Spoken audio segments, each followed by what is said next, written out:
Ռուս երգչուհի Նանա Հաթլը նոր երգ է ձայնագրել նվիրված Հայաստանի և Ռուսաստանի բարեկամությանը։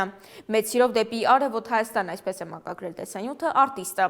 Աղջիկն ինքն է գրել երգի երաժշտությունն ու բառերը, նաև դարձել է տեսահոլովակի գաղափարի հեղինակը։ Հոլովակում երգչուհին ներկայացել է հայկական ավանդական տարազով, կարմիր զգեստով, տեսանյութն էլ համադրված է Երևանի կադրերով, Մոսկվայի ու Սանկտ Պետերբուրգի տեսարանների հետ։ Արտիստի լրիվ անունը Նանա Կիրոպովնա Խատլամաժիևա, նա 29 տարեկան է։ Նանայի հայրը հայ է, մայրը վրացի։ Նանան Չեչենիայի Հանրապետության վաստակավոր արտիստ է։